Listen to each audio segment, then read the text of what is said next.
بسم الله الرحمن الرحيم الحمد لله رب العالمين والصلاة والسلام على أشرف الأنبياء والمرسلين نبينا محمد وعلى آله وصحبه أجمعين أما بعد. Donc on continue Inch'Allah notre série de cours sur la jurisprudence du mariage et de la compagnie entre les époux du Cheikh Suleiman al-Ruhaili hafidhahullah. Donc on avait fini en ce qui concerne le contrat de mariage, comment il se valide avec ses piliers, ses conditions, ses sunnas aussi, etc.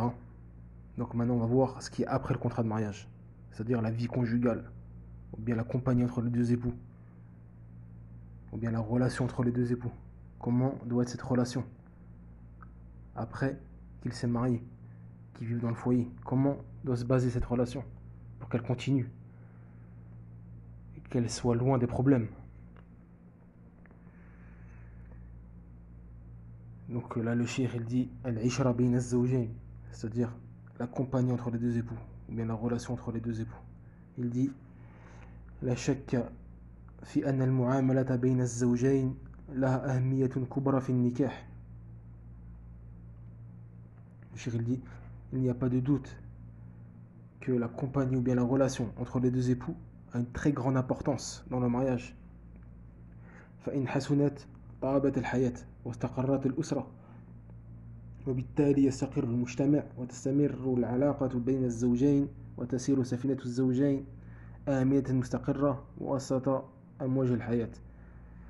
Après il dit si cette relation-là est bonne, alors la vie devient agréable et la famille se stabilise, et donc c'est la société qui va se stabiliser. Et la relation entre les deux époux va continuer et perturber. Après le cheikh il dit ويستطيع الزوجان بفضل الله تجاوز مشكلات الحياة إن حسنت عشرتهما لبعضهما. Il dit les deux époux peuvent par la grâce d'Allah surpasser beaucoup de problèmes de la vie si cette relation entre eux est bonne. وأكثر مشاكل الناس اليوم تعود إلى سوء العشرة من الزوج أو من الزوجة. Il dit le cheikh que la plupart des problèmes des gens aujourd'hui revient à la mauvaise relation, à la mauvaise compagnie de l'époux ou bien de l'épouse. ولذا من الأهمية بمكان أن يفقه الرجل وأن تفقه المرأة فقه العشرة أو أمر العشرة بين الزوجين. C'est pour cela qu'il est très important que l'homme, l'époux, apprenne, ou bien que l'épouse apprenne la jurisprudence de la compagnie entre les deux époux. وقد جاء الإسلام بأسس العشرة بين الزوجين وفصل النبي صلى الله عليه وسلم تلك العشرة في معاملته لزوجاته فينبغي على المؤمن أن يرجع إلى السنة ليتعلم من رسول الله صلى الله عليه وسلم كيف تكون العشرة بين الزوجين. Le cheikh dit et l'islam est certes venu avec les bases de la relation entre les deux époux, est venu avec les bases de la compagnie, comment doit être cette compagnie-là entre les deux époux. Et le prophète sallam a expliqué clairement cette compagnie-là, cette relation-là qui est entre les deux époux. Donc il convient aux croyants et à la croyante de revenir à la tradition du prophète sallam pour qu'ils apprennent du prophète sallallahu alayhi wa sallam comment était cette relation-là. وأصل العشرة بين الزوجين أن يعامل كل واحد منهما الآخر بكل ما ثبت له شرعا وبكل حسن جرى به العرف ولا يخالف شرع الله عز وجل. هذا الضابط العام للعشرة بين الزوجين وهذا هو أصلها كما قال الله وعاشروهن بالمعروف وقال ولهن مثل الذي عليهن بالمعروف. Là le cheikh il dit et la base dans la compagnie entre les deux époux c'est que chacun des deux époux se comporte avec l'autre avec ce qui a été confirmé dans la législation et avec aussi ce qui est connu de convenable dans la coutume et qui ne contredit pas la législation d'Allah. Donc la base dans la compagnie entre les deux époux, c'est que chacun des deux époux doit se comporter avec l'autre, avec ce qui est confirmé dans la législation et aussi ce qui est connu de la coutume des gens, parmi ce qui est convenable et qui ne contredit pas la législation. Donc à partir du moment où l'homme ou bien la femme se comporte avec son conjoint par ce qui a été confirmé dans la législation, ou bien il se comporte ou elle se comporte avec son conjoint avec ce qui est connu des coutumes des gens, qui fait partie du convenable, même si ce n'est pas confirmé dans la législation, mais ça fait partie des coutumes des gens, et cette coutume-là ne contredit pas la législation, alors ça, c'est ça la bonne compagnie entre les deux époux. C'est ça la base. Car le cheikh il dit c'est cela la règle générale de la compagnie entre les deux époux, de la relation entre les deux époux. C'est ça la règle générale, comme on vient de dire. Que chacun des deux conjoints se comporte avec l'autre en se basant sur la législation, ce qui a été confirmé dans la législation, dans le Coran et la Sunna,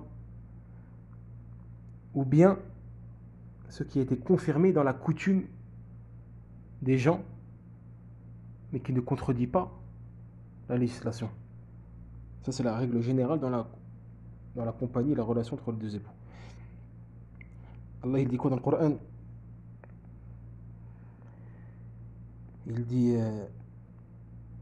et comportez-vous convenablement envers elles. Et comportez-vous convenablement envers elles. Il dit dans notre verset quant à elles, elles ont des droits équivalents à leurs obligations, conformément au convenable. Et le cheikh il dit والمعروف وما جرى به عمل الناس من الأمور الطيبة التي لا تخالف شرع الله وخير من هذا المعروف في الشرع وهو ما ثبت للزوجين شرعا. Après le cheikh il explique c'est quoi la coutume qui est convenable. Qu'est-ce qui est convenable? Parce que Allah il dit quoi? Comportez-vous convenablement envers elle. C'est quoi le convenable? Comme on a dit, c'est ce qui a été confirmé dans la législation, dans notre religion, ou bien ce qui est de la coutume des gens qui ne contredit pas la législation. Il dit et le convenable, c'est ce qui est connu des gens, qui fait partie des choses bonnes et convenables, qui ne contredit pas la législation d'Allah.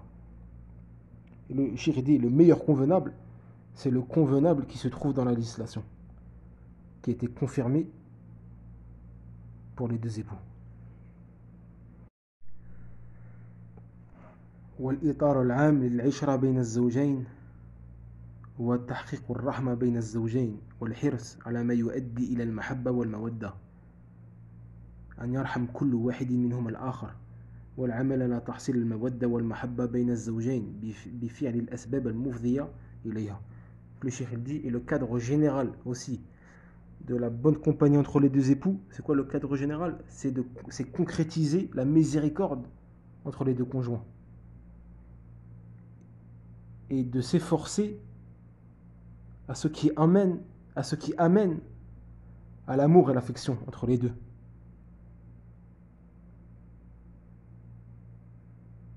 Et que chacun des deux époux fasse miséricorde à l'autre. C'est ça le cadre général. Et qu'il œuvre pour obtenir l'affection et l'amour entre ces deux-là, en faisant les causes qui vont amener à ceci, c'est-à-dire à l'affection et l'amour. C'est ça le cadre général.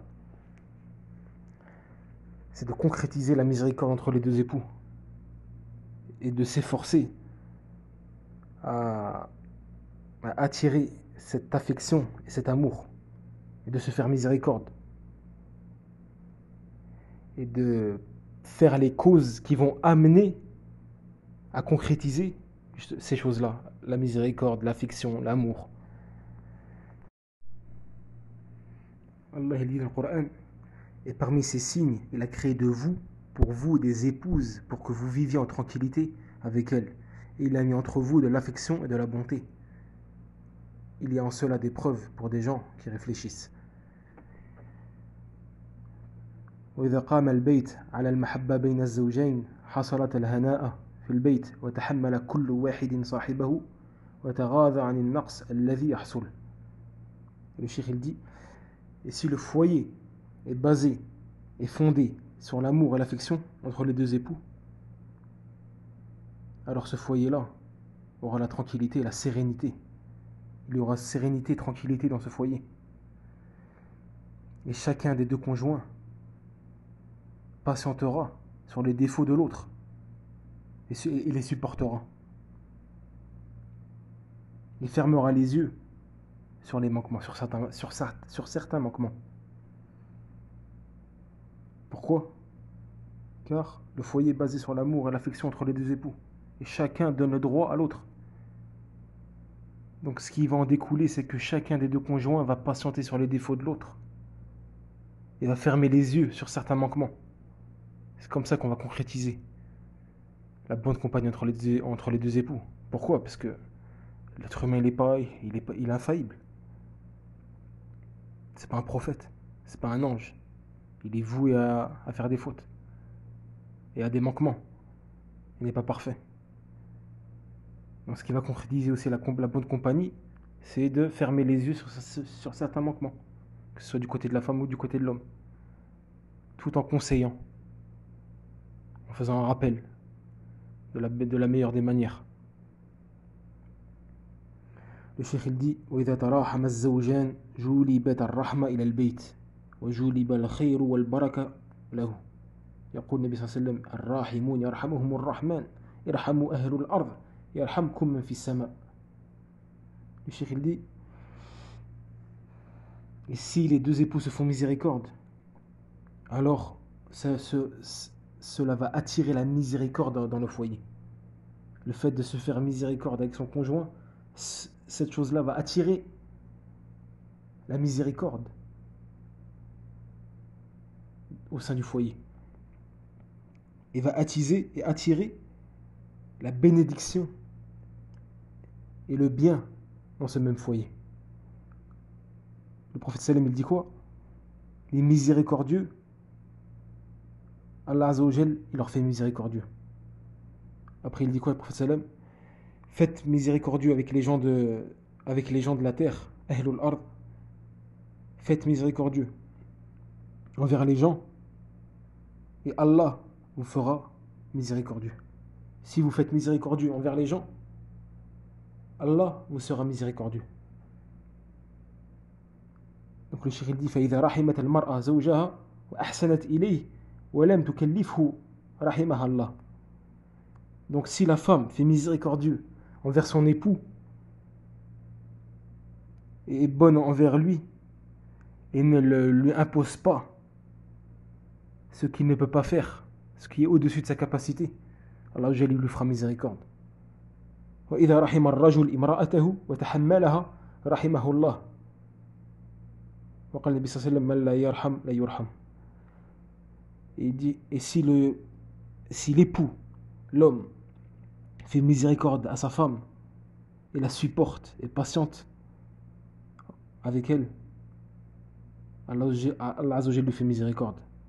Pourquoi ? Car le prophète sallam il a dit Man la yarham la yurham. Celui qui ne fait pas miséricorde, Allah ne lui fait pas miséricorde. Et comme on a dit dans le hadith précédent, le prophète sallam il dit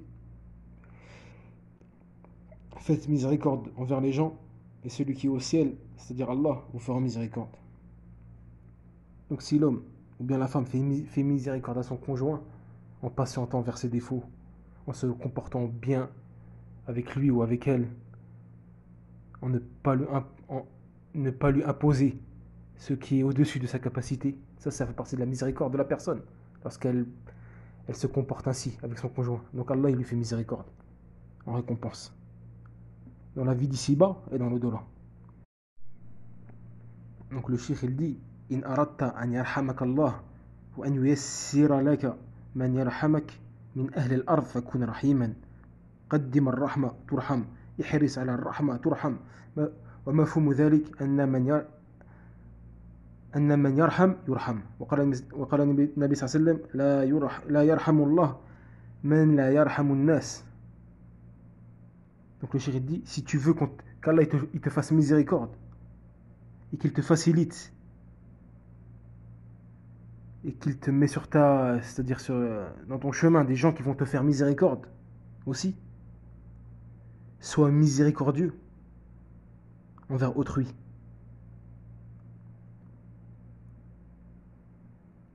Sois miséricordieux envers autrui. On te fera miséricorde.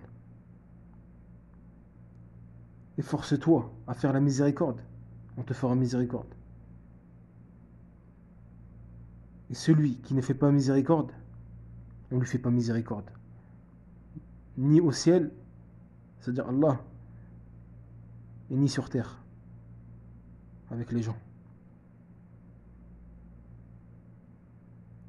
Comme on a dit dans le hadith, celui qui ne fait pas miséricorde envers les gens, Allah Azza wa Jal ne lui fait pas miséricorde.